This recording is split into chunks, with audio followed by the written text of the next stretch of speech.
Hello everyone and welcome to another episode of Leadnap Gaming.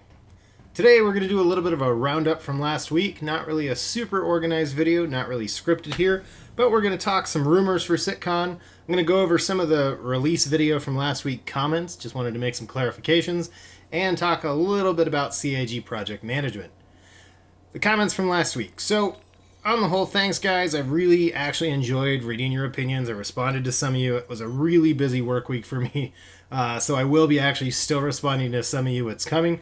But I wanted to clarify that I'm not saying that CIG is going to come out and say 4.0 is the release. No, actually, I think what we're going to see is a remarketing, right? Where they're just going to kind of quietly dissolve the alpha title and continue to release patches.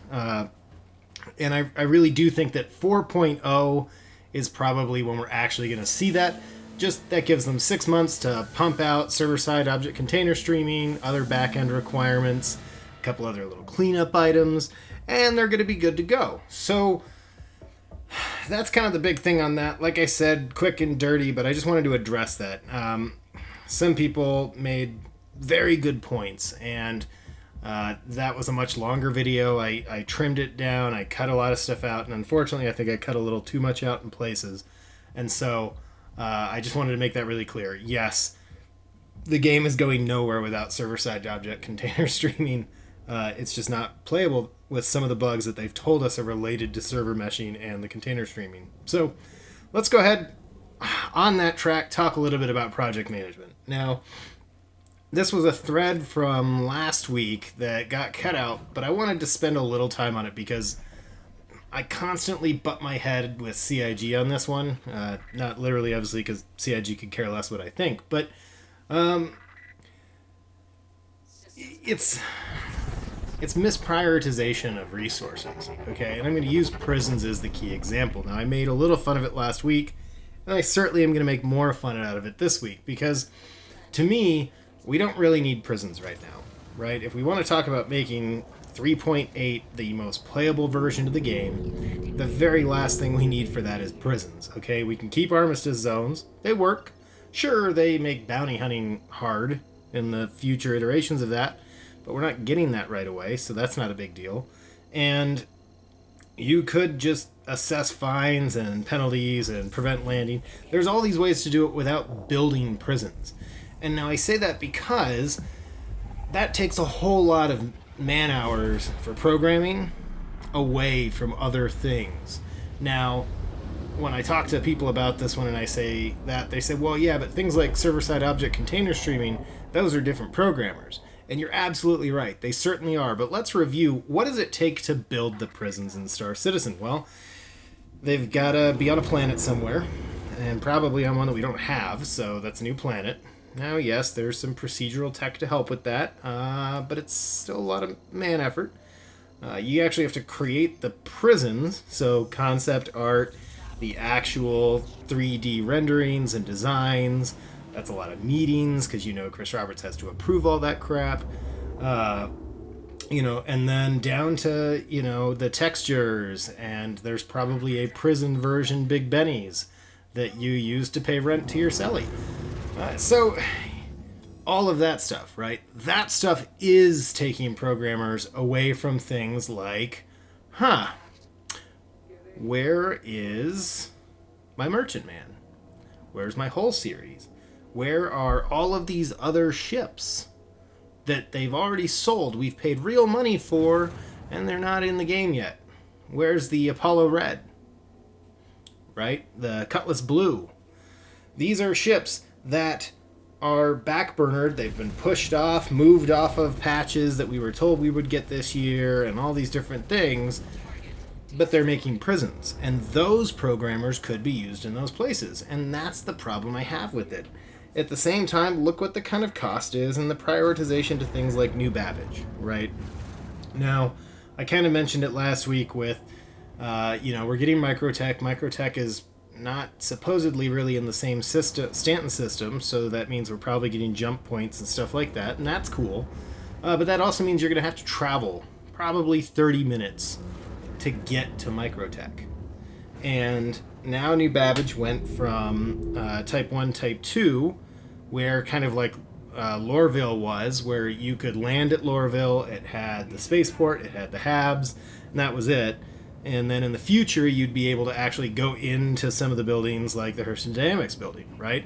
That's how New Babbage was being built, and now it's changed. Now it's exterior, interior, and there's a decent chance that you're not actually going to be able to land at New Babbage. You'll be able to fly over it and look at its pretty buildings, but not go in. And that's a big problem, because if you have to take 30 minutes to get there, you should be able to log out there. And I'm going to tie that in then again with R&Rs, right? The R&Rs, the new exteriors are incredible, and I love them, and I love that they're different and more interesting as a result. And right now we can go into them, and they have the old interiors. Well, we're getting new R&R interiors, and everyone said they look amazing, and this time around they're actually going to include the Habs, which I'm really happy about. But what's that actually... I mean, why not give us New Babbage interiors and just keep us with the old R&R interiors until like 4.0, right? Instead of pushing the interiors for New Babbage to 3.9, why not push new R&R interiors to 3.9? It's little stuff like that that just kind of drives me up a wall sometime, and I just wanted to take a couple of minutes to point that out, because some of these times that we're getting stuff, you know, like they've said, the prisons are going to have new gameplay loops, and that's cool. But what about salvage? What about the salvage gameplay loop? Where is that at, right? That's kind of a big deal. You know, ship-to-station docking, we're not getting that anytime soon, which is what is, and we're going to come back to this in a moment, but probably holding up a lot of the whole series stuff, which is kind of a big deal. All of these things keep being pushed back, and I think some of it has to do with server-side object streaming, because, yeah, that makes a pretty big difference, right? But it bugs me that some of this core stuff that we were promised this year isn't getting here. And as we approach the final month of 2019, and mind you, anyone who's followed Star Citizen for a long time already knew that everything that was promised to us 11 months ago wasn't going to happen. Okay, I knew that. I know that now. But I just want to, once again, as CIG moves to push upon us this new world of making it playable, making it better, really the first place they could have done that was delivering what they promised us 11 months ago for this year. The Mantis was not promised to us. Tackling dynamics was not promised to us. And honestly, I've yet to be interdicted by a player in a Mantis. Was all of that really necessary, you know? So that's my thoughts on that. Let's jump into CitCon. I don't want to linger on that too much, because oh man, I'm excited. There's some downsides coming in CitCon though, but I am excited. So first off, we can pretty much confirm that the Pisces is going to be coming out. For those that don't know, 3.7.2 is in PTU right now. And what that pretty much means is that, as we all expected, 3.8 would drop with CitCon, because we're like 99% sure the Carrack is going to be the star of the show.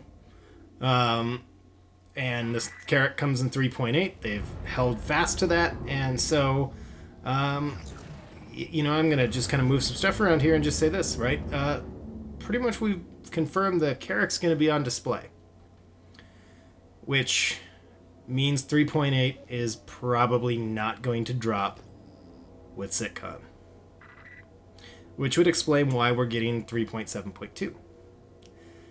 Because there's obviously some issues in 3.7.1 that need addressing and can be addressed, and some sort of patch needs to release during CitCon for PR reasons, and it's not going to be 3.8 most likely. And that's a big bummer.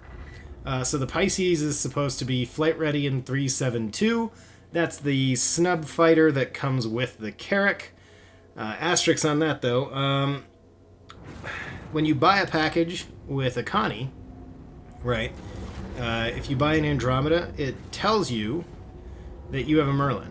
If you buy the Phoenix, you get the Archimedes, or whatever that one is. But the Carrack doesn't list a snub fighter. Nor does it have a ground vehicle, which to me is a little bit of an oversight for how much more you pay for the Carrack. But if the Carrack is just that badass, then I'm okay with that, letting that slide. I'll buy a ground vehicle. But I'm a little worried that the Pisces also coming in a different patch. Are we not, if I own a Carrack, which I do, and I'm very happy I own one, been really looking forward to CitCon for this, does that mean that I'm going to also have to go buy this Pisces? And if that's the case, I guess that's okay. But I'd like to know, well, it's on concept sale, so I can go buy it up, you know. Yeah, so that's the kind of Pisces news right there. If you look at the schedule, you'll note that from what's been leaked and believed, there's no Crusader or Asperia sales days, which is kind of a bummer. Both of those are really the two brands was hoping to buy ships from for this sale, but they are saying the Prowler will probably also be on display. Again, the Prowler was a 3.8 release, so that the Prowler and the Carrack are both confirmed to be on display, then probably not coming until really the end of this year, if 3.8 is even remotely on time. Again, a really big bummer. There was another thing on the Prowler that kind of takes me to. So, watching the Inside Star Citizen episode, they do mention that, they called it an armored dropship. But the Prowler has always been marketed as the stealth dropship. And that, I'm just really hoping that was a slip and not actually like a leak type slip. In that, one, we already have an armored dropship, right? We have the Valkyrie. It's armed to the teeth and has really strong shields, in theory. That is what you would want to go down in. The Prowler was supposed to be the stealth dropship. It doesn't have stuff to suppress a landing zone. It's the I'm coming in and you never knew I was here. And that's one of the things I really want about it. And if it doesn't have that, I'm going to be very disappointed. And it also doesn't make a lot of sense because the Tavarna is supposed to be very bird-like. They talked a lot about that on the interior design, which I love the interior, except all the stuff. Man, you'd get so much gear caught on that, but looks amazing. And I always wanted a Prowler, and now I really want the Prowler. It's gonna be awesome, but yes. Birds aren't armored. Nothing about birds are armored. And so if that changes in title and is no longer the stealth dropship, I feel it's going to be kind of like the Mantis. Really cool to look at, pretty to have in your hangar, but totally useless. So, kind of last not least, closing up here, the whole sea is said to be on display, which is cool, but also kind of lackluster, unless we can go inside. If we can go inside it, then that's kind of a big deal, because what that confirms is some of the stuff I said earlier, right? The only reason we don't have whole series ships in game, if it has a built interior at CitCon, is because we don't have ship-to-station docking yet.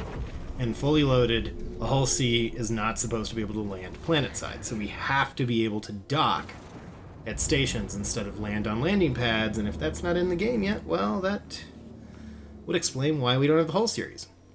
But if it's just an exterior model display, as has historically been done, that's going to be disappointing, because it means that the whole series interiors are nowhere even probably near gray boxing, and that's just disappointing, because that's a whole line of ships that, if they got it done, would really bump the numbers in 2020 for them as far as ships released. And we got a couple of ships this year that weren't, straight to flyable, never pledged for, and that was great, and I was very happy about that, but a lot of people have been waiting a long time for some of these pledged ships, and just like I was saying with prisons, if the whole sea doesn't have an interior at this point, that to me says that projects like the Mantis have taken away from us.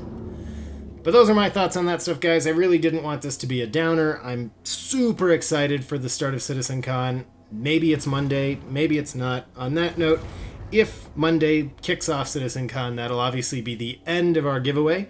If you don't know, we're giving away a free LTI token for CitizenCon, and I will be quickly announcing the winner of that. Unlike, normally it takes me a couple days. It's that week or the next week that you get the video that says it.